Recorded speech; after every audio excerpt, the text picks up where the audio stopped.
Well, we're back again with yet another No Fluff analysis, and this time we're going to be talking about the new mana spirals added to some Valentine's units on the 16th of November 2020 UTC.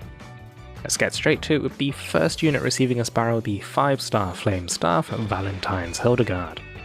Valentine's Hildegarde's first skill is Blooming Love. Before it's a 44% upfront heal, a 35% regen for 15 seconds, granting 2 levels of energy and an 8% strength buff for 60 seconds. The spiral increases the initial heal from 44% to 52%. Alongside this, there's also an increase to the SP cost when shared, going from 16.2k to roughly 18.6k. Hildegarde's second skill, Holy Protection, was a shield for 30% of Hildegarde's maximum hit points and 3 levels of energy. The shield strength has gone from 30% to 40% with the spiral.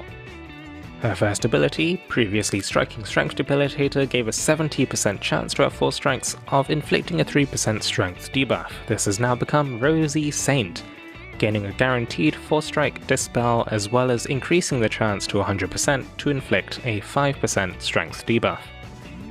Stun Resist has become Potent Stun Resist, and her previous skill prep has gained Skill Charge. So this is an incredibly tame spiral for Valentine's Hildegarde. Most of the healing of her first skill is behind her regen. The spiral increased the total healing from her skill by less than 5%, yet we still see the SP cost when shared increasing by 14.2%. Her S2, Holy Protection, is less egregious. The shield increasing from 30 to 40% isn't major, but combined with the natural stat increases from the spiral and her guaranteed strength debuff, slotting in another source of strength reduction such as the Free Spirited Opera Wormprint should result in Hildegarde being able to nullify some pretty substantial hits. If you really want to meme it up, maybe even consider Sonoa Skillshare to increase your maximum hit points.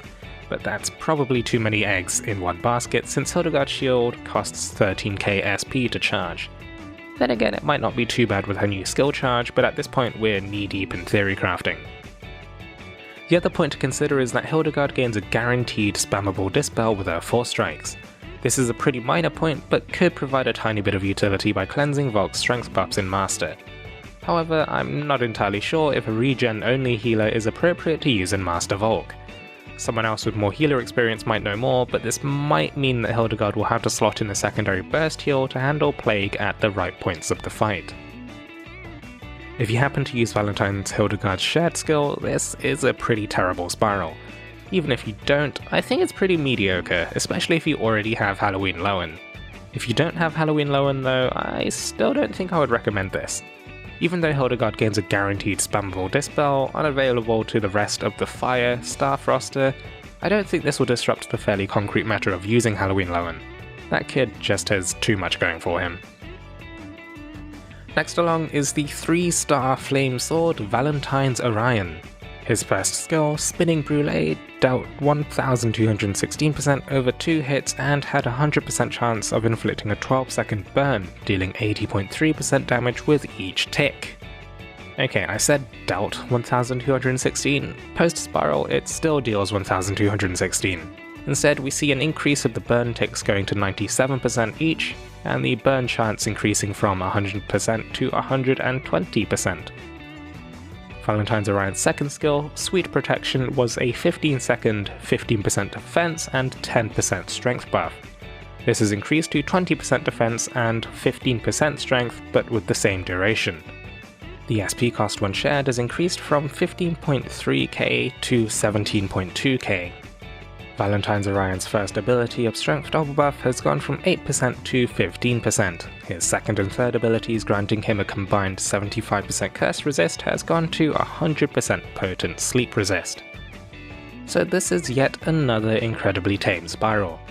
With no changes to the initial damage mods of Orion's S1, and only increasing the burn damage by a small amount, translates to a pretty lackluster increase of damage. The overall majority of Orion's DPS increases will probably come from the almost doubling of his Strength Double Buff ability.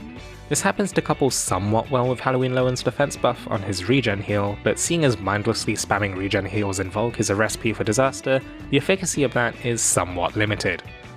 There is one interesting thing to note though, Valentine's Orion's strength and defense buff only costs 3 Skillshare points.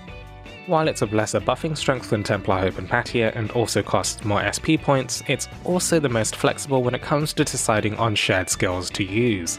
A 3-cost shared skill can be slotted in with any other skill. While this won't always come into play when Agato skills are being used, this might be useful in auto teams where you want to avoid the AI spamming Agato skills. It's pretty niche, but this use case exists. And that's about it.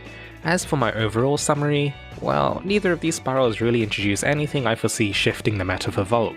And that's not to mention the fact that Volk is fairly abandoned already in terms of the number of people running the content in public rooms. I'd say these are easy spirals to skip, but as I always used to say, I'm not your boss, do what you want. If either of these adventures are your favourites, go ahead and spiral them anyway. As always, thank you very much for watching until the end. Take it easy, stay safe, and I'll catch you in the next video.